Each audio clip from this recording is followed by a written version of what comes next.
नमस्कार दोस्तों, आइए हम इस वीडियो में आप लोगों को बिहार बोर्ड 10वीं का जो सेंट्रल एग्जाम कल से होने वाला है ना, उसका पहले ही दिन का हिंदी का ओरिजिनल प्रश्न पत्र का टोटल ऑब्जेक्टिव आंसर की आपको कंप्लीट करवाते हैं। और एकदम हूबहू आपको यही पेपर भी देखने को मिलेगा। विषय कोड भी आपका एक से एक रहेगा, सेट ए भी आपका रहेगा एकदम सेम टू सेम, ठीक है ना। और इसमें 100 ऑब्जेक्टिव क्वेश्चन है, पूरा का आंसर मैं आपको एक एक करके बता देता हूँ। आप लोग एक एक करके सारे ऑब्जेक्टिव क्वेश्चन को याद करिए, ठीक है ना। और यहाँ पर देख सकते हैं मैं परीक्षा से एक दिन पहले आप लोगों को दे रहा हूँ, इसका मतलब कि हर विषय का दूंगा इस चैनल पर। तो चैनल को सब्सक्राइब कर लीजिएगा बाबू। सब्जेक्टिव क्वेश्चन आप लोगों को वीडियो के डिस्क्रिप्शन में टेलीग्राम का लिंक है, उस पर आप लोगों को सब्जेक्टिव क्वेश्चन हम डाल दिए हैं टेलीग्राम ग्रुप में। तो टेलीग्राम ज्वाइन करके सब्जेक्टिव क्वेश्चन भी प्राप्त कर लीजिए। बहुत ईजी सब्जेक्टिव क्वेश्चन पूछा है। तो यहाँ पर बाबू आप लोग देख सकते हैं 1 से लेकर 100 तक प्रश्न पूछा गया, जिसमें से आपको 50 का उत्तर देना है। और सेंट्रल एग्जाम से साफ हो जाता है कि फाइनल परीक्षा में भी 100 को प्रश्न पूछेगा और 50 का उत्तर देना होगा, ठीक है ना। तो पहला नंबर क्वेश्चन है, बाबा साहब अम्बेडकर संपूर्ण वाङ्मय नाम से कितने खंडों में प्रकाशित हो चुका है। तो आपका पहला का आंसर मिल जाएगा ऑप्शन नंबर बी मिल जाएगा, 21 खंडों में। याद रखना है, एक दो क्वेश्चन छूटेगा तो उसका आंसर आप लोग खोज लेना, बट उसको छोड़ देना, ठीक है ना। यानी लिस्ट ऑफ कास्ट किनकी रचना है, तो बाबा साहब भीमराव अम्बेडकर जी की हो जाएंगे। अगला क्वेश्चन है, मैं तो खोखा को इंजीनियर बनाने जा रहा हूँ, यह कथन किसका है। तो यह कथन सेन साहब का है। ये डी नंबर वाला सही उत्तर मिल जाएगा, ठीक है ना। इसे याद रखना। अब देखिए अगला क्वेश्चन आपका है 4 नंबर। अगला क्वेश्चन आपका 4 नंबर है, मदन कौन है। मदन कौन है, तो मदन बाबू गिरधर लाल का बेटा है। गिरधर लाल सेन साहब के यहाँ किरानी का काम करते थे। मदन ने कासू के कितने दांत तोड़े थे, 2 को दांत तोड़े थे, यानी कि बी नंबर वाला सही उत्तर मिलेगा। याद रखना इसका आंसर। अगला क्वेश्चन बाबू, मैक्स मूलर के पिता का क्या नाम था। तो 6 का सही उत्तर मिलेगा option number C, Wilhelm Muller, ठीक है ना। शाहनामा का रचनाकाल क्या है, तो 9वीं 10वीं सदी, ठीक है ना। याद रखना 9वीं 10वीं सदी, इसे याद रखना, सी नंबर मिल जाएगा। अगला क्वेश्चन आपका है 8 नंबर, श्री हकेल क्या थे। श्री हकेल क्या थे, प्राणी वैज्ञानिक थे। याद रखना है, 8 का आंसर ए नंबर मिल जाएगा, ठीक है ना। एक दो क्वेश्चन है जो आउट ऑफ सिलेबस से पूछा गया, जो काफ़ी मतलब कि लड़कियों को पता नहीं है, बट कोई बात नहीं, सेंट्रल एग्जाम है ना, और इतना हमको चाहिए भी नहीं, 100 में 50 कर देंगे, ठीक है ना। गवर्नर जनरल वारिंगटन को बनारसी के पास कितने सोने के सिक्के मिले थे, 172। याद रखना, ठीक है ना। बाबू आपको ना ये एकदम हूबहू क्वेश्चन मिलेगा, एक भी क्वेश्चन इधर उधर नहीं जाएगा, एकदम 1 से लेकर 100 तक एकदम लाइन बाय लाइन क्वेश्चन मिलेगा एग्जाम में, ठीक है ना। और सबके फुल शीर्षक निबंध किस लेखक की रचना है, तो यहाँ पर सही उत्तर में क्या मिलेगा, हजारी प्रसाद द्विवेदी। हजारी प्रसाद द्विवेदी पाठ नाखून की बढ़ते हैं पाठ के लेखक है, और इनका जन्म 1907 ईस्वी में हुआ था। ये भी याद रखना है आप लोगों को, ठीक है ना। अगला आपका क्वेश्चन है कि नाखून को बार बार काटते रहना और अलंकृत करते रहना मनुष्य को किस चेतना को निरूपित करता है, तो पाशुक वृत्ति को, ठीक है ना। याद रखना है। अगला आपका क्वेश्चन है अनुवर्तिता शब्द का अर्थ क्या है बाबू, इसका आंसर कमेंट करके बताइए। तो 13 नंबर का मैं नहीं बता पा रहा हूँ, ठीक है ना, बट मैं बता दूंगा, लेकिन उतना मेरे पास टाइम नहीं था खोजने का उसका आंसर। लेखक गुणाकर मूल्य का जन्म किस जिले में हुआ था, अमरावती जिले में हुआ था, इसे याद रखना है, ठीक है ना। अब देखिए अगला क्वेश्चन आपका है, अगला क्वेश्चन, बहादुर की उम्र क्या थी। बहादुर की उम्र 13-14 वर्ष थी। निम्नलिखित में कौन रामविलास शर्मा की रचना है, तो पेड़ पर कमरा है ना, या फिर भारत की भाषा समझ से देखिए तो इसका आंसर मिल जाएगा।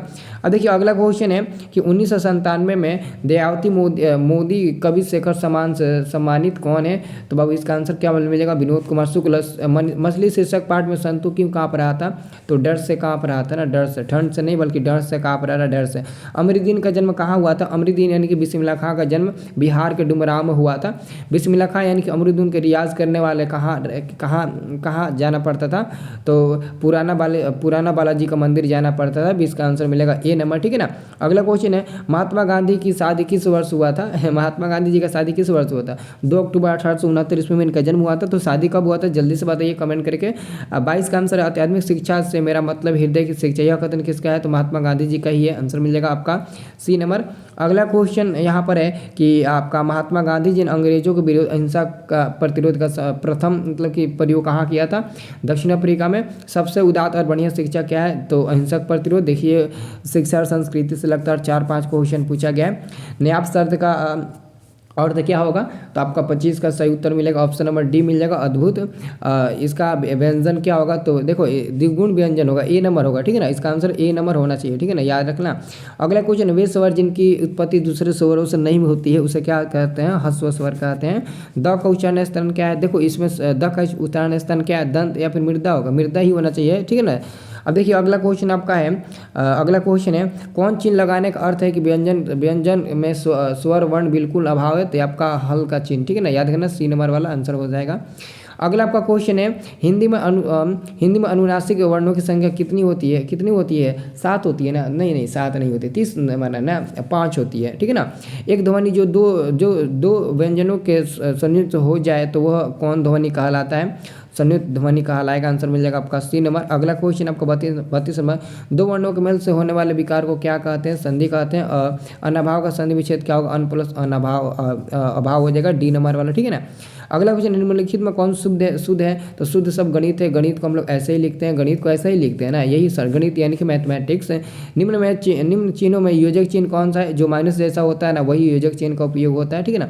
और अगला क्वेश्चन आपको पूछा गया, द्वंद्व समास में दो पदों के बीच में कौन सा चिन्ह लगा होता है, तो योजक चिन्ह ही लगा होता है, इसका भी आंसर एकदम हुआ यही होगा। अक्टूबर में कौन सा समास है, देखो अक्टूबर एक खास नाम है ना, इसलिए व्यक्तिवाचक हो जाएगा, इसे याद रखना है, ठीक है ना। अगला क्वेश्चन, देश शब्द है, देश शब्द आपका पुल्लिंग हो जाएगा। ओष्ठ शब्द क्या है, तो ये आपका तत्सम हो जाएगा, इसे याद रखना है, तत्सम हो जाएगा, ठीक है ना। अगला क्वेश्चन, आयुष्मान शब्द का स्त्रीलिंग रूप क्या है, आयुष्मान शब्द का स्त्रीलिंग रूप क्या है, तो 40 का सही उत्तर क्या मिलेगा, आप लोगों को याद रखना है, ठीक है ना। 40 का सही उत्तर मिलेगा डी मन आयुष्मती। बात का बहुवचन क्या होगा, बातें हो जाएगा, ठीक है ना, याद रखना है। अगला आपका क्वेश्चन है, वाक्य से अलग रहने वाले शब्दों को क्या कहते हैं, तो बाबू आप लोग को याद रखना है, 42 का सही उत्तर मिलेगा, ऑप्शन नंबर ए पद कहते हैं, इसे याद रखना है। अरे श्याम उधर न जा किस कारक का उदाहरण है, संबोधन कारक का उदाहरण हो जाएगा, ठीक है ना। अगला आपका क्वेश्चन है, अगला आपका क्वेश्चन से वह शब्द जो संज्ञा के बदले आता है क्या कहलाता है बाबू, तो आपका 44 का सही उत्तर मिलेगा डी नंबर सर्वनाम। आप भला तो जग भला किस क्रिया का उदाहरण है, तो बाबू निजवाचक हो जाएगा, ठीक है ना, इसे याद रखना है। अगला आपका क्वेश्चन है, मैं घड़ा भरता हूँ किस क्रिया का उदाहरण है, तो ये क्या हो जाएगा बाबू, आपका 46 का आंसर मिलेगा, ऑप्शन नंबर सकर्मक। वह गाता है किस काल का उदाहरण है, तो वर्तमान काल हो जाएगा, क्योंकि ताहती है ना इसलिए, ठीक है ना। अगला आपका क्वेश्चन है, सामान्यतः शब्द कितने प्रकार के होते हैं, शब्द 2 प्रकार के होते हैं। देखो हर चीज़ के अनुसार उत्पत्ति के आधार पर अलग होता है, हर चीज़ का आधार पर अलग अलग होते हैं, बट यहाँ पर 48 का आंसर आपका डी नंबर मिलेगा। भाषा, किसी भाषा के मूल शब्द को क्या कहते हैं, ये तत्सम, इसका भी आंसर मिलेगा, 49 का आंसर आपका ए नंबर मिलेगा, ठीक है ना। यहाँ तक कि दोस्तों 50 नंबर क्वेश्चन है, यहाँ पर दोस्तों को आ रहा है कि वह शब्दांश जो शब्द के अंत में जोड़ा जाता है, देखो जो शब्द का अंत में जुड़ता है वो प्रत्यय होगा, जो शब्द का पहले जुड़ता है वो आपका उपसर्ग हो जाएगा। अब देखो अगला क्वेश्चन है, किसके बिना प्राणी की मुक्ति नहीं मिलती है, गुरु ज्ञान के बिना, देखो परोपकार के बिना प्राणी की मुक्ति नहीं मिलती। देखो इसमें बहुत सस्पेंशन है, हमको लगता है कि बी होगा, लेकिन काफ़ी लोगों को कहना है कि गुरु ज्ञान के बिना, ठीक है ना। तो इसका कन्फ्यूजन हम दूर करेंगे, कमेंट बॉक्स के माध्यम से पिन कर देंगे इसका आंसर, ठीक है ना, देखकर कौन होगा, ठीक है ना। अब देखो अगला क्वेश्चन, सभ्या एवं छंद में सीधे कवि कौन है, तो यहाँ पर आपका आंसर क्या मिलेगा, रसखान जी हो जाएंगे। कवि घनानंद किस भाषा कवि है, तो ब्रज भाषा, आंसर मिल जाएगा ए नंबर। यहाँ तक कि अगला आपका क्वेश्चन है, कबीर रस खान की रचना कौन सी है, यहाँ पर बताइए, तो कबीर रस खान की रचना कौन सी है, तो सुजान रस खान हो जाएगा। अक्षर ज्ञान शीर्षक कविता मनोविज्ञान पर आधारित है, तो बाल मनोविज्ञान आंसर आपका मिल जाएगा 55 का आपका सी नंबर मिलेगा। अब देखिए अगला क्वेश्चन है 56 नंबर, चिंतित भ्रुकुटी छिचित तिमिरांकित नवीन नयत नभ वक्षादि, यह पंक्ति किस शीर्षक कविता की है, तो भारत माता। कवि प्रेमचंद के अनुसार कौन सी विद्या पढ़कर लोगों की विदेशी बुद्धि हो गई है, तो विदेशी विद्या पढ़कर सभी लोगों की बुद्धि विदेशी हो गई है। अगला क्वेश्चन, वियोग में सच्चा प्रेमी जो वेदना सहता है उनके चित्त में जो विभिन्न तरंगें उठती है उनका चित्रण किस कवि ने किया है, तो आपका सही उत्तर मिलेगा 58 का सही उत्तर मिलेगा, ऑप्शन नंबर बी घनानंद ने किया है। सांप्रदायिक कृष्ण भक्त कवि कौन थे, तो रसखान जी थे, क्योंकि रसखान जी भगवान श्री कृष्ण के काफ़ी बड़ा भक्त है, और काफ़ी लोगों का कहना है कि श्रीनाथ जी के मंदिर में राजस्थान में इनका भगवान श्री कृष्ण का साक्षात दर्शन हुआ था, ठीक है ना। कबीर रसखान के किस ग्रंथ से यह संकेत मिलता है कि यह दिल्ली के पठान राजवंश में जन्मे हुए हैं, तो प्रेम वाटिका से। गुरु नानक के पिताजी का क्या नाम था, कालूचंद खत्री नाम था ना, यहाँ पर आंसर आपका ए नंबर मिल जाएगा। अगला आपका क्वेश्चन से रहीरास किस कवि की रचना है, तो इसका आंसर कमेंट करके जल्दी से बताइए। तो अगला आपका क्वेश्चन है कि कवि घनानंद कैसे कवि है, तो छायावादी है ना, प्रेम के पीर नहीं प्रेम के पीर ना हो जाएंगे, प्रेम के पीर नहीं होगा ना, प्रेम के पीर तो कौन है, रसखान जी हो जाएंगे, छायावादी होंगे ना। देखिए तो इसका आंसर डी नंबर ना मिलेगा। अगला क्वेश्चन है, तुम कौन धो पाटी पढ़े हो कहो मन लेहू पे देहु छटांग ने, यह किस पंक्ति का उदाहरण है? तो बहु अति सूदो स्नेह को मार गया, आपका आंसर मिल जाएगा डी नंबर, ठीक है ना। अगला आपका क्वेश्चन है रसिक समाज की स्थापना किसने किया था? प्रेमधन ने किया था ना। देखिए तो 65 का आंसर क्या मिल जाएगा, ठीक है, ए नंबर मिल जाएगा। अगला क्वेश्चन है आपका ग्राम्य किसकी रचना है? तो भारत माता सुमित्रानंद पंत जी का हो जाएंगे। निम्नलिखित में किस कविता कौन कविता रामधारी सिंह दिनकर की जनतंत्र का जन्म? सी नंबर मिल जाएगा। अगला आपका क्वेश्चन आधुनिक सभ्यता की दूरता मानवीय विविधता का चित्रण करने वाली कविता कौन सा है? हिरोशिमा है। भग्न दूत किस कवि की रचना है? तो अज्ञा, यानी कि सच्चिदानंद हीरानंद वत्स्यायन अज्ञा है, ठीक है ना। कुंवर नारायण ने कविता लिखने का शुरुआत किस वर्ष किया था? लगभग 1956 के आसपास शायद उन्होंने किया था, 1956 के आसपास किया था, ठीक है ना। 1956 के आसपास आप बोल सकते हो, ठीक है ना। अब देखिए अगला क्वेश्चन आपका है अनुशासन शब्द में उपसर्ग बताना है। अनुशासन शब्द में उपसर्ग बताना है, तो आंसर मिलेगा अनु। देखो जो शब्द के पहले लगा है वो आपका उपसर्ग हुआ ना। अगला आपका क्वेश्चन से जनता शब्द में प्रत्यय, देखो लास्ट में ता आ गया, ये आपका प्रत्यय होगा। देहात शब्द का विशेषण क्या होगा? देहाती होगा। जैसे मित्र का मित्रता हो जाएगा, वैसे देहात का देहाती हो जाएगा।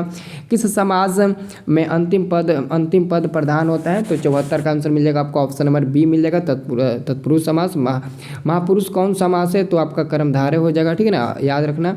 अगला आपका क्वेश्चन जमीन पर लौटते हुए किस पदबंध का उदाहरण है? तो आपका आंसर क्या मिल जाएगा बाबू? इसका हमको लगता है विशेषण होगा, लेकिन इसका आंसर मैं छोड़ रहा हूँ आप लोगों के लिए, ठीक है ना, क्योंकि गलत नहीं बताना चाहता, ठीक है ना। अगला क्वेश्चन है बिजली चमकती है किस वाक्य उदाहरण है? तो ये तो सरल वाक्य हो जाएगा ना, ये तो आपका सरल वाक्य हो जाएगा, एकदम सिंपल सा वाक्य हो जाएगा ना।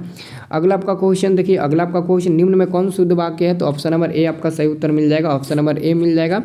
अगला आपका क्वेश्चन है यह मन लगाकर काम कर, यदि मन लगाकर काम करोगे तो सफलता जरूर मिलेगा, प्राप्त करोगे। गो है ना, तो मिश्र वाक्य हो जाएगा। पर्वत का प्राचीन शब्द क्या होगा? गिरी हो जाएगा, ठीक है ना।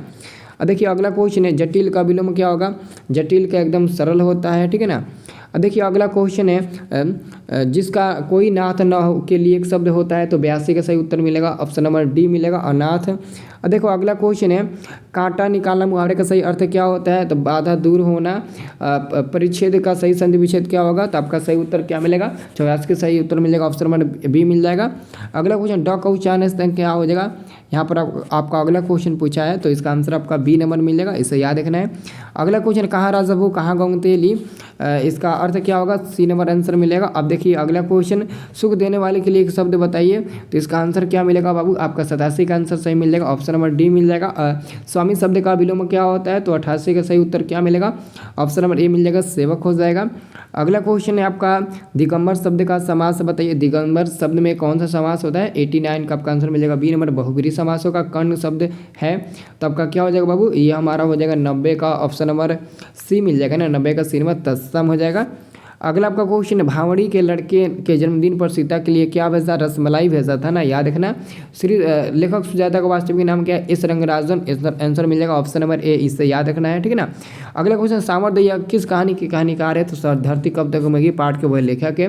मंगमा मैं जरा तकलीफ में हूँ, थोड़ा सा कर्ज दोगी, यह किसने कहा था? रंगपा ने किया था। रंगपा गाँव का मिजाज शौकीन जुआड़ी था, ठीक है ना, जो मंगमा को काफी तंग करता था। अगला क्वेश्चन लक्ष्मी का घर कहाँ था? देवी नदी के बांध के नीचे था। काला पंच शीर्षक उपन्यास किसकी रचना है? ईश्वर पेटलीकर, जो माँ चैप्टर के लेखक है, ठीक है ना। अगला आपका क्वेश्चन है माँ शीर्षक कहानी में मजिस्ट्रेट ने ऑर्डर लिया था। माँ जी के पुत्र ने दौड़ो रे दौड़ो मेरी मंगू को मार डाला रे, यह कहकर किसने कहा था? माँ जी ने कहकर। इसका आंसर मिल जाएगा आपका सी नंबर। अब देखिए 99 नंबर प्रश्न है धरती कब तक उमंगी शीर्षक कहानी में 3 बेटों की माँ कौन है? सीता है। लेखक सुजाता का जन्म कब हुआ था? 1935 ईस्वी में। तो मैंने 100 क्वेश्चन बता दिया। अब इसका सब्जेक्टिव क्वेश्चन आपको टेलीग्राम पर मिल जाएगा। सब्जेक्टिव क्वेश्चन टेलीग्राम पर मिल जाएगा। टेलीग्राम कहाँ से आप ज्वाइन करेंगे? टेलीग्राम नहीं चलाते तो प्ले स्टोर से टेलीग्राम डाउनलोड कर लीजिए और टेलीग्राम ग्रुप ज्वाइन करिए। टेलीग्राम में ही आपको सब्जेक्टिव क्वेश्चन का आंसर मिलेगा और इसका पीडीएफ डाउनलोड करना है। तो पीडीएफ डाउनलोड करने के लिए देखिए इस वीडियो के डिस्क्रिप्शन में जो फर्स्ट वाला लिंक है वो आपको क्वेश्चन पेपर डाउनलोड करने का लिंक है, और जो सेकेंड वाला लिंक है ना वीडियो के डिस्क्रिप्शन में वो आपको टेलीग्राम ज्वाइन करने का लिंक है, वहाँ से आप सब्जेक्टिव क्वेश्चन प्राप्त करेंगे। अगर आपको लिंक नहीं दिख रहा है ना तो सिंपल में आप क्या करिए, आप अपने मोबाइल को ओपन कर लीजिए और मोबाइल में गूगल या फिर क्रोम ब्राउजर ओपन करिए। स्टडी। जैसे कि मैं इसको यहाँ पर गूगल को ओपन कर रहा हूँ और आप लोग भी सिंपल से गूगल ओपन कर लेना। गूगल ओपन करने के बाद ना यहाँ पर आप लोग सर्च करना है, देखो क्या सर्च करना है, इस सर्च वाले ऑप्शन में आपको सर्च करना है। देखो क्या सर्च करना है, तो mgbresult.com, देखो क्या लिखकर सर्च करना है, mgbresult.com लिखकर सर्च करना है। और जैसे ही आप लोग mgbresult.com लिखकर सर्च करोगे, देखो कॉलम से लिख लो कि आपको क्या सर्च करना है। तो जैसे ही आप mgbresult.com लिखकर सर्च करेंगे ना, तो आपके सामने एक पेज ओपन होगा। अब इसी पेज में थोड़ा सा नीचे आना है। जैसे आप नीचे स्क्रॉल डाउन करके आएंगे तो लेटेस्ट अपडेट के नीचे आप लोग देख सकते हैं मैथ का है, फिर संस्कृत का है, फिर नॉन हिंदी का है, फिर उसके नीचे है हिंदी का, फिर साइंस का है। तो आपको हिंदी वाले ऑप्शन पर जाना है, तो हिंदी वाले ऑप्शन पर क्लिक करिए। और जैसे ही आप उस पर क्लिक करेंगे और नीचे स्क्रॉल डाउन करके आएंगे तो यहाँ पर देख सकते हैं जो मैं बता रहा था एकदम हूबहू वही है। और यहाँ से आप टेलीग्राम भी ज्वाइन कर सकते हैं सब्जेक्टिव क्वेश्चन के लिए, ठीक है ना। और यहाँ पर देख सकते हैं उसका पूरा यहाँ पर वही क्वेश्चन बता रहा था ना, और पूरा है। और नीचे आपको इसका मैं आंसर भी दे चुका हूँ ताकि आप लोगों को कोई दिक्कत ना हो। और पेपर डाउनलोड करने के यहाँ से क्लिक करेंगे, ठीक है ना। सब्जेक्टिव क्वेश्चन आपको सब चीज़ का यहाँ से मिल जाएगा, हर एक चीज़ का आपको यहाँ से मिलेगा, ठीक है ना। तो यहाँ से आप ले सकते हैं, ठीक है ना बाबू।